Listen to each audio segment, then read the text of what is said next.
Vikramshila IAS coaching institute 14 बीघा ऋषिकेश उत्तराखंड कर रहे थे हम लोग। आज हमारा टॉपिक है राष्ट्रीय उद्यान, नेशनल पार्क्स। तो सबसे पहले राष्ट्रीय उद्यान ऐसे विशेष क्षेत्र जहां सभी प्रकार के जीवों एवं वनस्पतियों के संरक्षण के लिए मानव गतिविधियों पर पूर्ण रूप से प्रतिबंध रहता है, ऐसे क्षेत्रों को, विशेष क्षेत्रों को क्या कहा जाता है?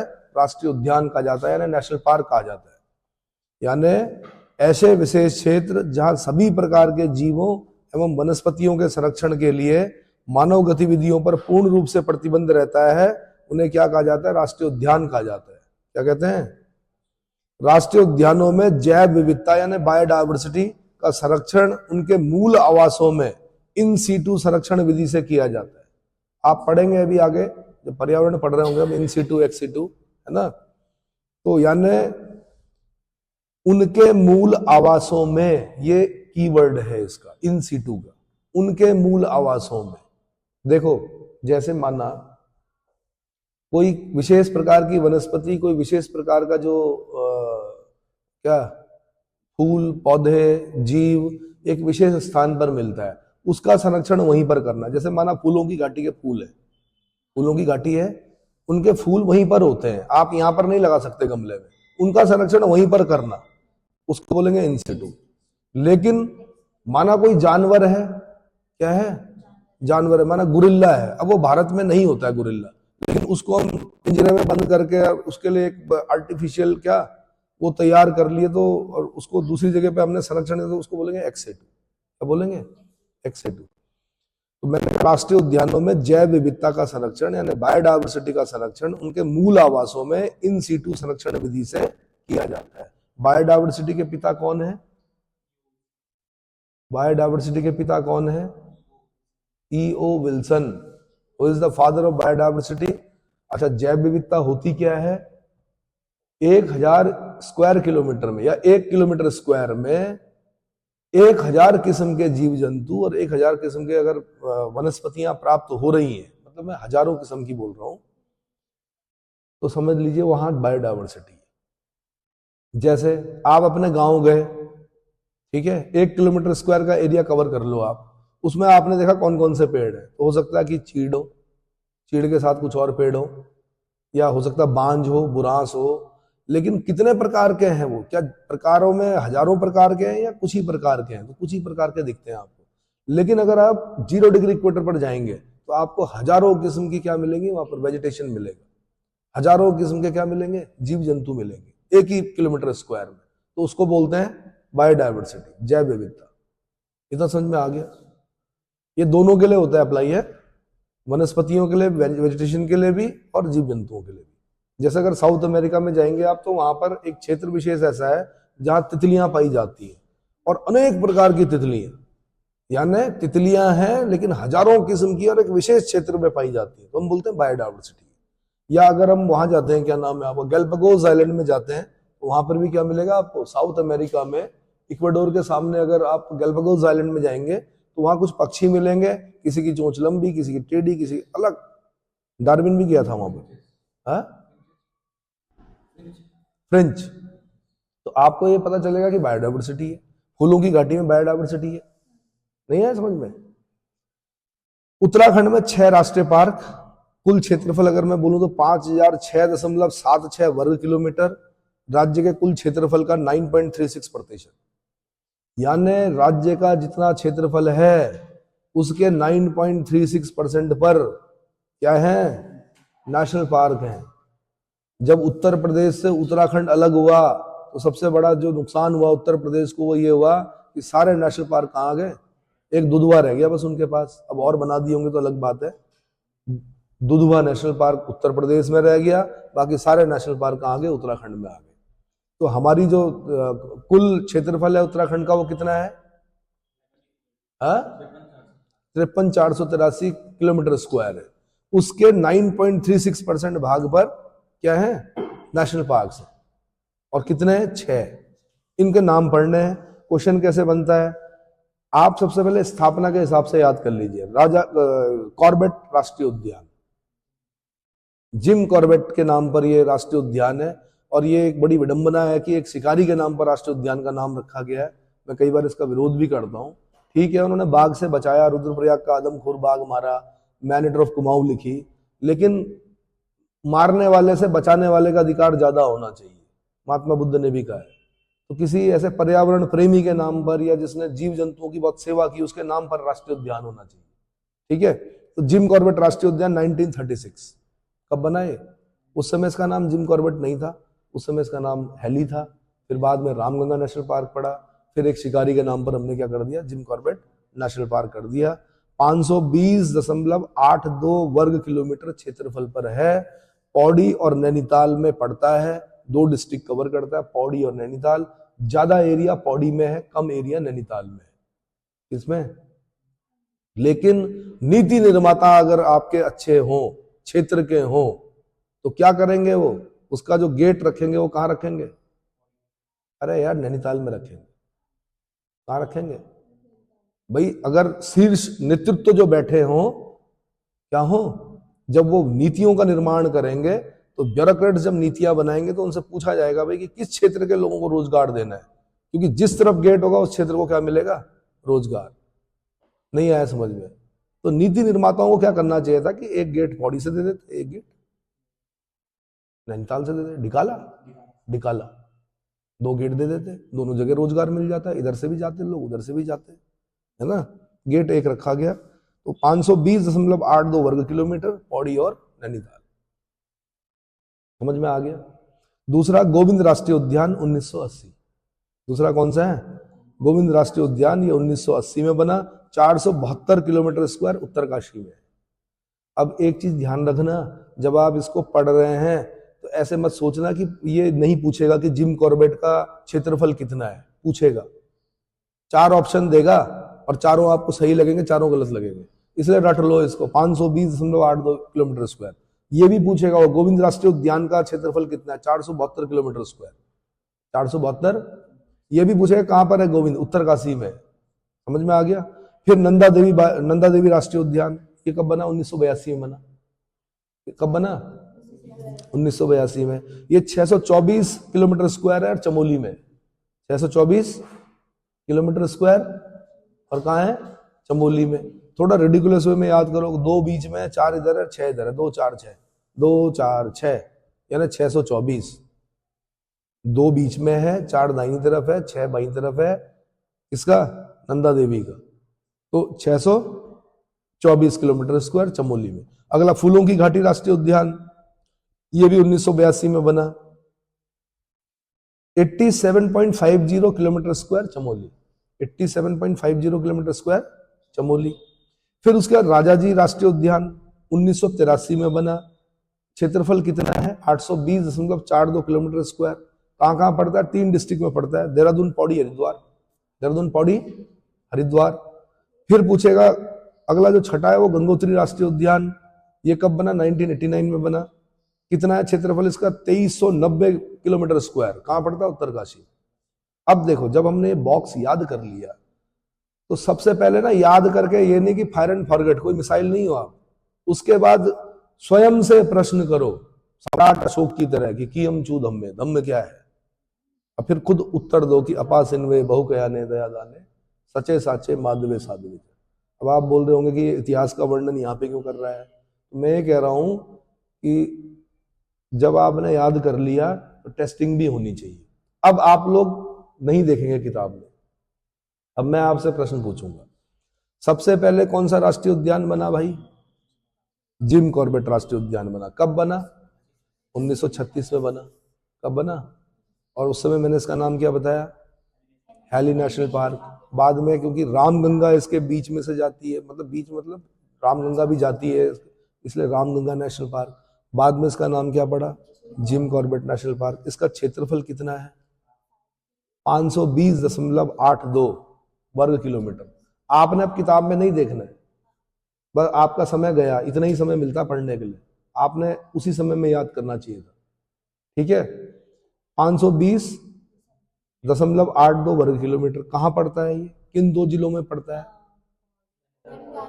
पौड़ी और नैनीताल में पड़ता है। दूसरा क्वेश्चन मेरा है कि स्थापना की दृष्टि से पहले 4 जो राष्ट्रीय उद्यान हैं वो कौन कौन से हैं? आप नीचे नहीं देखेंगे, ऊपर देखेंगे मेरे को।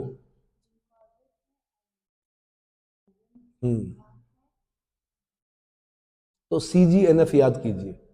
ऐसे याद नहीं होगा आपको, कहीं ना कहीं फॉर्मूले बनाने पड़ेंगे। CGNF, C मतलब कॉर्बेट, G मतलब गोविंद, N मतलब नंदा देवी, F मतलब फूलों की घाटी। CGNF। जब आपने यहां तक याद कर ही लिया तो पूंछ क्यों छोड़ रहे हो? जब सब खा गए तो पूंछ भी खाओ। तो लास्ट के दो जो हैं उनको भी याद कर लो इसी के साथ। CGNFRG, CGNFRG, CGNFRG का मतलब क्या हुआ? अब उसको एब्रीवेट फॉर्म में बोला ना मैंने, तो अब आप उसको एक्सप्लेन करो। CGNFRG बोलो। C मतलब कॉर्बेट, दूसरा गोविंद, फिर नंदा, फूलों, फिर राजा जी, फिर गंगोत्री। अब फिर क्वेश्चन बनेगा, उत्तराखंड में पहली स्थापना हुई राष्ट्रीय उद्यान की, और अंतिम जो है वो है क्रमशः। अब बताओ, अगर आपको CGNFRG याद है तो यानी C यानी कॉर्बेट और G मतलब गंगोत्री। समझ में आ गया? याद हो गया? ठीक है। अगला क्वेश्चन, कौन से दो राष्ट्रीय उद्यान ऐसे हैं जिनकी स्थापना एक ही समय में, मतलब एक ही वर्ष में हुई? हाँ जी, नंदा और फूल। अब देखो ना, जब मैं बोलूंगा नंदा देवी फूलों की घाटी, याद नहीं होगा? नंदा फूल, नंदा फूल दोनों 82 के हैं। नंदा और फूल कब के हैं? 82 के हैं। ठीक है जी, इतना भी याद कर लिया आपने। क्रम आपको याद हो ही गया, CGNFRG। अगर C को आप कॉर्बेट एकदम से नहीं आ रहा है तो उसको J भी कर सकते हो आप, जिम कॉर्बेट, क्योंकि उसका नाम क्या है? Jim Corbett. तो वैसे कॉर्बेट C याद कर लो तो ज्यादा ठीक रहेगा। फिर मैं बोलूंगा कि राज्य में सबसे ज्यादा क्षेत्रफल वाला और सबसे कम क्षेत्रफल वाला राष्ट्रीय उद्यान है क्रमशः। अब तो गंगोत्री राष्ट्रीय उद्यान 2390, खाली गंगोत्री नहीं बोलना, क्या बोलना है? हाँ, गंगोत्री 2390। और अगर 2390 याद नहीं हो रहा, 2390 नंबर याद कर लो इसका। गंगोत्री 2390 है ना, किलोमीटर स्क्वायर में है 2390। और सबसे छोटा कौन सा है? फूलों की घाटी 8750, 87.50 kilometre square, 87.50 kilometre square. Chamoli, क्या? चमोली। गोविंद गंगोत्री कहां था? उत्तरकाशी। ठीक है। फिर अगला क्वेश्चन, क्षेत्रफल की दृष्टि से पहले चार जो मतलब ऊपर से नीचे की तरफ जो राष्ट्रीय पार्क हैं उनका क्रम लगाइए। अभी बड़ा मजा आ रहा है, अभी तो वन्य जीव अभ्यारण्य पढ़ने हैं, वहां पर भी सेम क्वेश्चन पूछूंगा मैं, और तब होगा क्या? पंचमेल खिचड़ी। अब क्षेत्रफल की दृष्टि से लगाओ, कौन से हैं? हाँ जी, बड़े से छोटे। सबसे बड़ा है गंगोत्री, उसके बाद है राजा जी, उसके बाद है नंदा देवी, उसके बाद है कॉर्बेट, उसके बाद है गोविंद, उसके बाद है फूलों की घाटी। अब इसका फॉर्मूला बनाइए। क्षेत्रफल वाले का भी तो फॉर्मूला बनाओगे, नहीं आया समझे? भाई आपने CGNFRG ये तो वो वाला बनाया, स्थापना वाला। अब एरिया वाला कैसे बनाओगे फॉर्मूला? बनाइए, पहला पहला शब्द लीजिए उसका। सबसे बड़ा कौन है? गंगोत्री है ना, G। दूसरे नंबर पे कौन है? नंदा देवी, N। तीसरे नंबर, नहीं भाई, राजा जी, राजा जी। दूसरे नंबर पे R आएगा, गलत मत बोलो यार, अगर सही नहीं बोल सकते। राजा जी। तीसरे नंबर पे कौन आएगा? नंदा देवी। चौथे नंबर पे कौन आएगा? कॉर्बेट। पांचवें नंबर पे कौन आएगा? गोविंद। छठे नंबर पे कौन आएगा? फूलों की घाटी। अब मुझे फॉर्मूला बताओ। हाँ, अब क्या बना? GRNCGF। अब बस नेशनल पार्क में दो फॉर्मूला याद कर लिए। कौन कौन से? अब इसके अंदर क्या है वो बाद में बताऊंगा मैं, पहले पहला काम यही होता है। ठीक है, well beginning is half done, well begun is half done. आधा अगर आपने शुरुआत अच्छी कर दी, आधा काम हो गया हमारा। क्वेश्चन ऐसे ही बनते हैं। क्वेश्चन कैसे बनेंगे? ऐसे ही बनेंगे, प्रथम दृष्टया क्वेश्चन ऐसे ही बनते हैं। तो क्या फॉर्मूला बना? क्या बना? GRN, बच्चों की तरह मत बोलो, तेजी से बोलो। अरे उसको मत बोलो अभी, अभी इसको बोलो, क्षेत्रफल वाले को। हाँ जी, GRN CGF, GRN CGF, GRN CGF, इसको तब तक याद करो जब तक वो टंग और कंठ पे नहीं आ जाता। हो गया? अब ये दो चीजें याद की आपने, CGN FRG, और दूसरा आपने याद किया GRN CGF, और इनके एब्रिवेट को मुझे एक्सप्लेन करने की जरूरत नहीं है। ठीक है, अगला क्वेश्चन मेरा ये है, फिर ऐसे ही पूछेगा वो क्या, राजाजी नेशनल पार्क जो है, इसमें राजाजी जो है वो कौन राजाजी है, कहाँ के राजाजी है? तो ये स्वतंत्र भारत के प्रथम भारतीय गवर्नर जनरल, ये भी ध्यान देना, स्वतंत्र भारत के प्रथम भारतीय गवर्नर जनरल सी राजगोपालाचारी के नाम पर राजाजी नेशनल पार्क है। ये टिहरी के राजा के नाम पे नहीं है, ये सी राजगोपालाचारी का उपनाम है राजाजी, उनके नाम पर है राजाजी नेशनल पार्क। क्या? राजाजी नेशनल पार्क, कितना समझ में आ गया? सी राजगोपालाचारी कौन है? स्वतंत्र भारत के प्रथम भारतीय गवर्नर जनरल। अगर मैंने इसी को थोड़ा वैसे करके पूछ लिया कि स्वतंत्र भारत का प्रथम गवर्नर जनरल, तब आएगा कौन? माउंटबेटन। लेकिन मैंने क्या बोला? स्वतंत्र भारत का प्रथम भारतीय गवर्नर जनरल, तब कौन? सी राजगोपालाचारी। समझ में आ गया? CR भी बोलते थे इनको शॉर्ट में, क्या बोलते थे? और 1954 में जब भारत रत्न मिला ना, तो सी राजगोपालाचारी, सर्वपल्ली राधाकृष्णन और चंद्रशेखर वेंकटरमन को मिला था भारत रत्न। 3 लोगों को मिला था पहले। कब? 1954 में। इतना समझ में आ गया? ठीक है जी। अब मेरा अगला क्वेश्चन है कि सर्वाधिक जिलों को कवर करने वाला राष्ट्रीय उद्यान कौन सा है? जो सबसे ज्यादा जिले, मतलब जिले भाई अपने उत्तराखंड के जिले, उत्तराखंड में सबसे ज्यादा जिले कवर करने वाला राजाजी नेशनल पार्क। यानी कौन कौन से जिले? हरिद्वार, देहरादून, पौड़ी। अब आप तो यहीं रह रहे हो, अगर आप वहां चले गए, क्या चट्टी, वो भी राजाजी नेशनल पार्क का एरिया है, तो वो हो गया पौड़ी में। किसमें? अगर आप देहरादून वाली रोड पे जा रहे हो तो ये हो गया किसमें? देहरादून में। और अगर आप हरिद्वार से आगे चले गए, मोतीचूर वगैरह, तो किसमें आ गया? हरिद्वार में। तीनों जिले कवर कर रहा है। ठीक है, 2 जिले कवर करने वाला राष्ट्रीय उद्यान कौन सा है? जिम कॉर्बेट नेशनल उद्यान, राष्ट्रीय पार्क, पौड़ी और नैनीताल। कहानी भी बताई मैंने कि ऐसा लगता है कि यार पौड़ी में ज्यादा एरिया था तो एक गेट तो होना चाहिए था ना पौड़ी में, है क्या? नहीं है। पौड़ी में एक गेट होता तो पर्यटन, यहाँ का पर्यटन और क्या होता है। लेकिन क्या होता है, देश काल और परिस्थितियां। सुनो, उत्तराखंड के 2 मंडल हैं, गढ़वाल मंडल और कुमाऊं मंडल, ये पता है? ठीक है, तो जब नीतियां बनाई जाती है तो उसमें देखो क्षेत्र विशेष का ध्यान भी रखा जाता होगा, इसमें कोई दो राय नहीं है। लेकिन साथ में ये भी देखा गया होगा कि यार गढ़वाल जो क्षेत्र है उसके पास धाम है, क्या? गंगोत्री, यमुनोत्री, बद्रीनाथ, केदारनाथ कहाँ है? जो कुमाऊं क्षेत्र है वहां पर धाम उस प्रकार के नहीं है। ठीक है, मंदिर हैं, गोलू देवता जी का मंदिर है, और बहुत सारे, नीम करोली बाबा का आश्रम भी हो गया, कैंची धाम बड़ा फेमस हो गया। लेकिन उस जमाने में कमाई के साधन क्या थे कुमाऊं में, इसलिए गेट वहां रखा गया, हाँ, निकाला, कि इधर के लोग यात्रा से और उधर के लोग नेशनल पार्क से। किससे? जिम कॉर्बेट से। समझ में आ गया? लेकिन जितने लोग यहाँ यात्रा पे आते हैं उतने लोग नेशनल पार्क में नहीं जाते, क्योंकि पशु प्रेमी, प्रकृति प्रेमी कम ही रह गए लोग, है ना। चलो जी, अब दूसरा काम हमारा होता है, आज ज्यादा नहीं बताऊंगा मैं इसमें, इसका अगला पार्ट कल कराऊंगा। लेकिन अब मैं क्या कर रहा हूँ, वन्य जीव विहार पे आ रहा हूँ कि राज्य में वाइल्ड लाइफ सेंचुरीज कितनी है। हाँ जी, तो उत्तराखंड में 7 वन्य जीव विहार है। वाइल्ड लाइफ सेंचुरी कितनी है? 7 हैं, और उनका क्षेत्रफल जो है वो 2683.73 किलोमीटर स्क्वायर है, 2683.73 किलोमीटर स्क्वायर।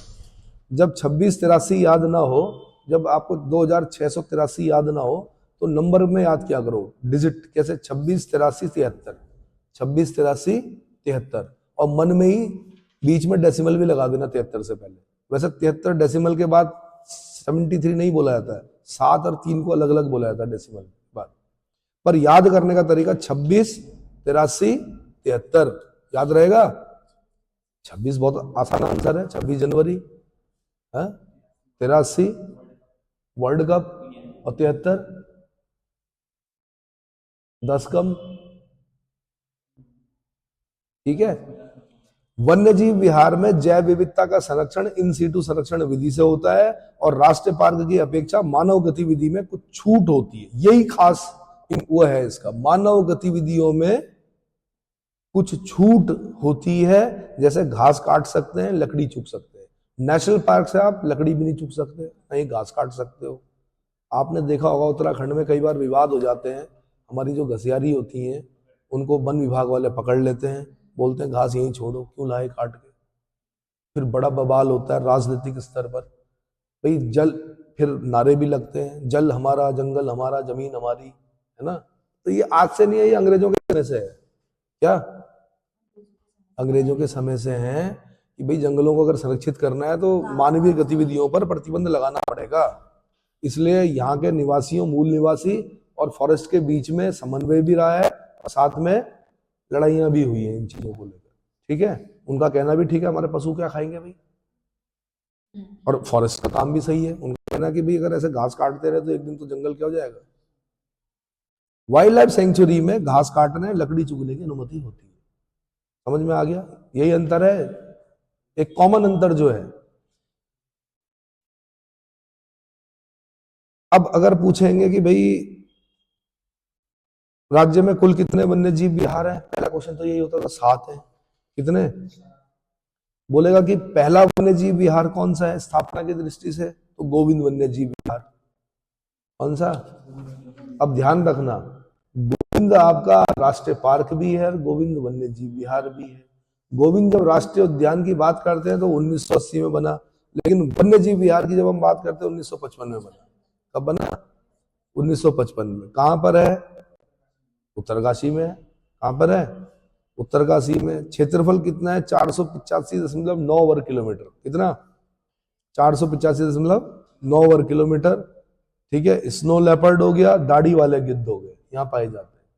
कौन कौन, स्नो लेपर्ड और दाढ़ी वाले गिद्ध। और ध्यान रखना, कभी आपको जीवन में स्नो लेपर्ड दिख गया तो समझ लेना आपका जीवन सफल है। सफल मतलब आपने जीवन में आपने एक ऐसी चीज देख ली जो कि 130 करोड़ 150 करोड़, कितने हो गए हम, 150 करोड़ लोगों में मुश्किल से 1000 लोगों ने भी नहीं देखा होगा। आप उन चुनिंदा उन 1000 लोगों में से होंगे जिसने क्या देखा, स्नो लेपर्ड। समझ में आया, इतना दुर्लभ क्या है, पशु है ये स्नो लेपर्ड। तो भाई समझ में आ रहा है। गोविंद वन्यजीव विहार 1955 में स्थापना हुई। 485.9 किलोमीटर स्क्वायर इसका क्या है, क्षेत्रफल है। क्या पाया जाता है यहाँ पे, स्नो लेपर्ड, दाढ़ी वाले गिद्ध पाए जाते हैं। कहां पर है, उत्तरकाशी में। हाँ जी, दाढ़ी होती है उसकी। अब आप वैसी दाढ़ी देख रहे होंगे तो वैसी जैसी तो वैसी नहीं दिखेगी, छोटी मोटी दाढ़ी। अगला, केदारनाथ वन्यजीव विहार 1972। केदारनाथ वन्यजीव विहार 1972, 975.20 वर्ग किलोमीटर इसका क्षेत्रफल है और राज्य का सबसे बड़ा वन्यजीव विहार है। राज्य का सबसे बड़ा वन्यजीव विहार। अब क्वेश्चन मैं पूछ रहा हूं कि राज्य का सबसे बड़ा नेशनल पार्क और राज्य का सबसे बड़ा वन्यजीव विहार क्रमशः है। तो नेशनल पार्क में आप बोलोगे गंगोत्री। नेशनल पार्क में क्या बोलोगे, गंगोत्री। 2390 नंबर बोलना जरूरी है, किलोमीटर स्क्वायर, उत्तरकाशी। और वन्यजीव विहार में सबसे बड़ा केदारनाथ वन्यजीव विहार 975.20। ठीक है, 975.20 वर्ग किलोमीटर, राज्य का सबसे बड़ा वन्यजीव विहार। अगला, अस्कोट। अस्कोट वन्यजीव विहार जो है 1986, 599.93 वर्ग किलोमीटर का क्षेत्रफल है। सबसे ज्यादा कस्तूरी मृग यहीं मिलते हैं। ये जब उत्तराखंड पीसेस हुआ था ना पहला, सच बताऊं तो यहाँ के जो बच्चे थे ना, उत्तराखंड क्या पढ़ना, हम तो उत्तराखंड के लोग हैं, हमें तो सब पता है।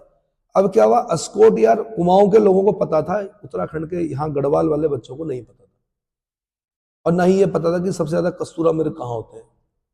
और इस प्रकार के प्रश्न पूछे गए पीसीएस में। अगर शुरुआती आप पीसीएस देखेंगे तो वहां पूछेंगे, अस्कोट भी पूछा और दूसरा बिनसर भी पूछा उन्होंने, अस्कोट। तब कुछ बच्चों को पहली बार पता चला, अच्छा अस्कोट भी है हमारे उत्तराखंड में।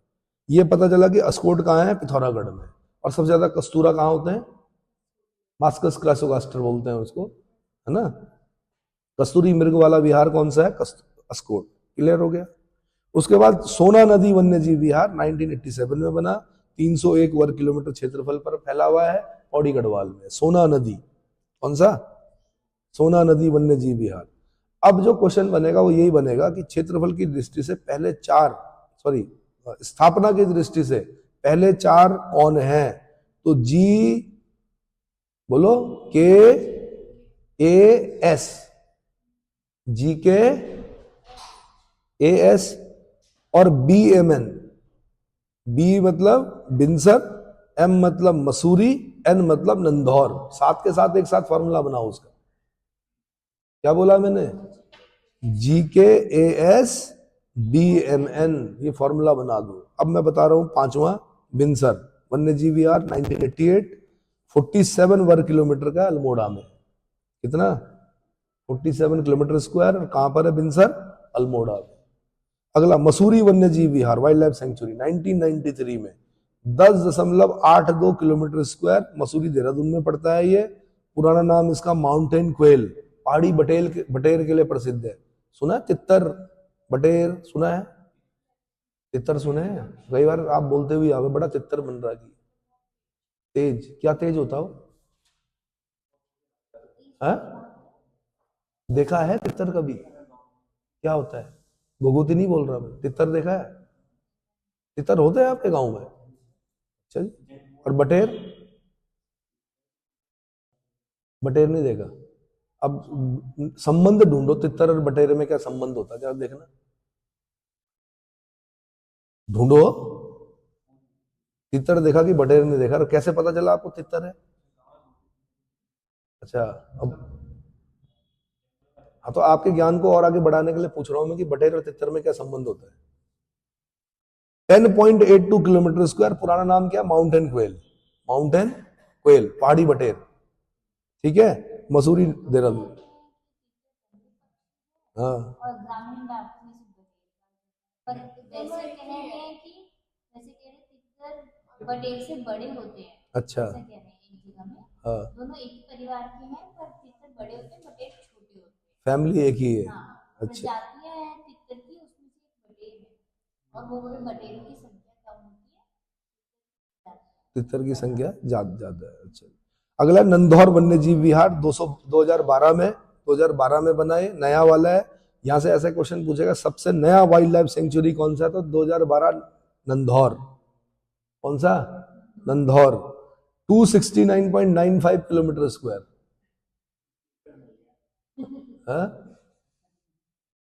अच्छा, ये पकाया हुआ तितर है भाई।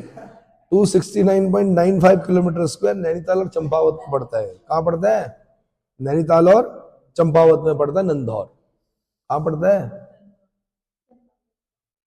सात्विक बन जाओ अभी भी, बता रहा हूं, विद्यार्थी हो। हर समय खाने की मत सोचो प्रत्येक जीव को, गायब हो गए जीव, इंडेंजर्ड हो गए। रेड डेटा बुक में नाम आ गया कईयों का, international union for conservation of nature जारी करती है एक रेड डेटा बुक, जिसमें इंडेंजर स्पीसीज होते हैं। क्या होते हैं, हाँ। मैंने आपको बोला भी कि मारने वाले से बचाने वाले का अधिकार ज्यादा होता है, इनको संरक्षित करो भाई। ठीक है, धर्म में पहले लिखा हुआ था कि इसको बूरा दो, इसको बाजरा दो, इनको खाना दो भाई। इन पक्षियों को बाजरा वाजरा डाला करो जरा, कबूतरों को, वो भी गायब हो जाएंगे। कई चिड़ियाएं गायब हो चुकी हैं जो हमने बचपन में देखी थी। 269.95। अब क्वेश्चन कैसे बनेगा भाई, सुन लो, मैंने आपको एक फॉर्मूला याद करा दिया, G K A S B M N. ये तो हो गया स्थापना के हिसाब से। अब मुझे क्षेत्रफल के हिसाब से ये 7 का फॉर्मूला बना के दो। तो सबसे बड़ा, सबसे ज्यादा क्षेत्रफल कहां का, केदार का, तो के लिखो। उसके बाद किसका, अस्कोट का, आपका नहीं, आपका भी है वो, हाँ, अस्कोट। तो के बाद लिखो ए, उसके बाद कौन आता, गोविंद, जी लिखो, उसके बाद सोना नदी, कितना, 301, उसके बाद नंदौर कितने हुए, उसके बाद बिनसर, और उसके बाद मसूरी। तो फॉर्मूला क्या बना, फॉर्मूला बताओ क्या बना, K A G S N B M. अब देखो कितना अच्छा है याद करने के लिए, क्या याद करना है आपने, हाँ जी, के हो गया केदारनाथ, ए हो गया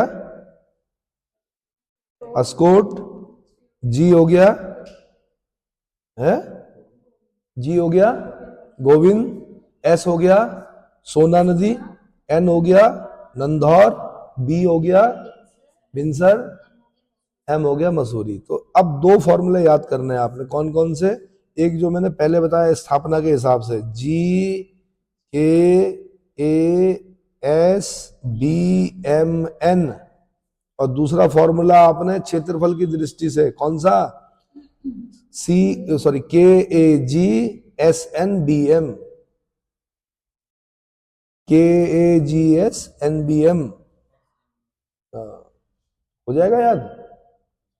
अब देखो इसमें क्या फायदा हुआ, इसमें ये फायदा हो गया K A G S N B M में कि क्षेत्रफल की दृष्टि से सबसे बड़ा वन्य जीव विहार कौन सा है, तो के है, और सबसे छोटा कौन है, एम है।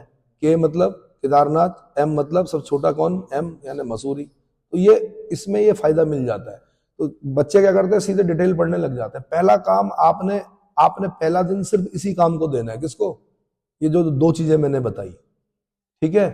फिर उसके बाद आती है संरक्षण आरक्षिति, क्या आती है, संरक्षण। उसमें क्या है कि एक रामसर जगह पड़ती है ईरान में, कहां पे, ईरान में, वहां पे एक सम्मेलन हुआ 1971 में, कब, 1971 में, रामसर कन्वेंशन बोलते हैं उसको।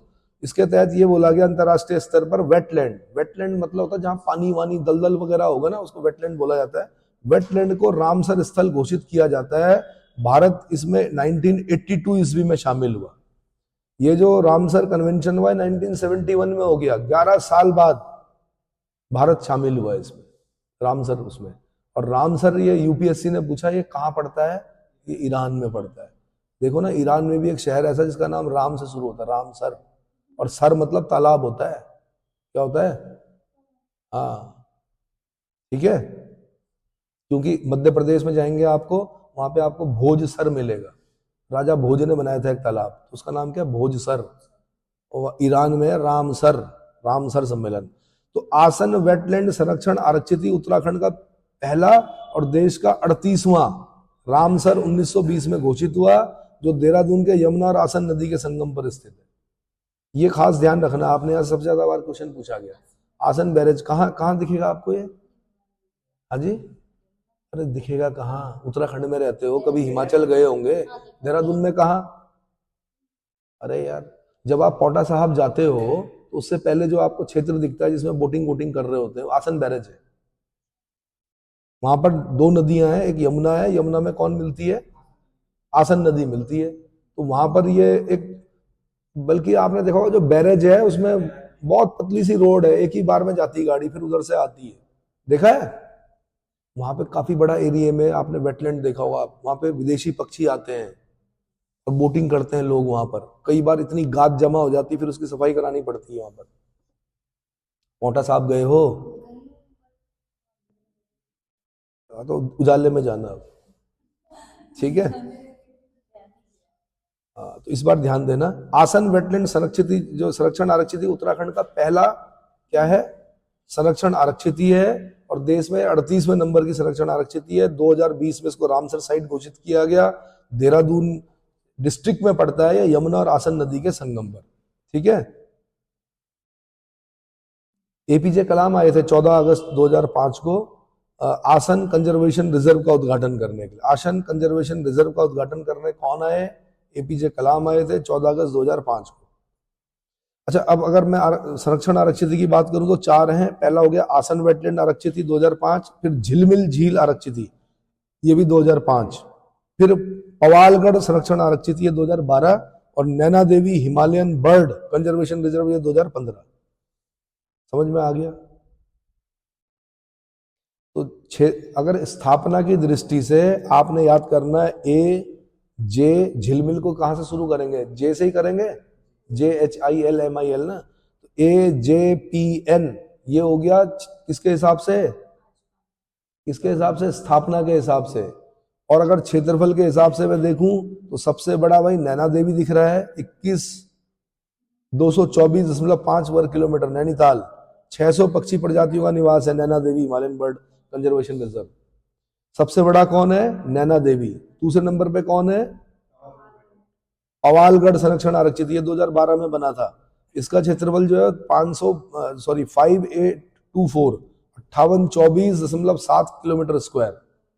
ये नैनीताल में पड़ता है पवालगढ़ संरक्षण आरक्षित। कहाँ गई हो बाली क्या आप? पवालगढ़ गई थी? अच्छा, उसका हाँ जी,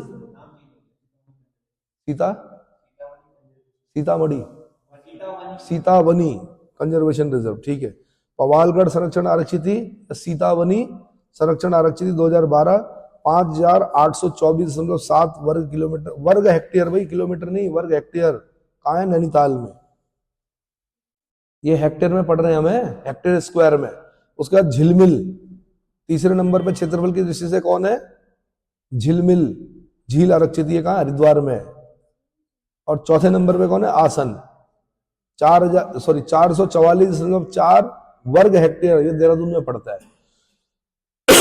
ये आसान इसलिए याद हो गया, इसको आसान इसलिए हो गया कि जब हम क्षेत्रफल की दृष्टि से पढ़ रहे हैं तब हमने बोलना है AJPN।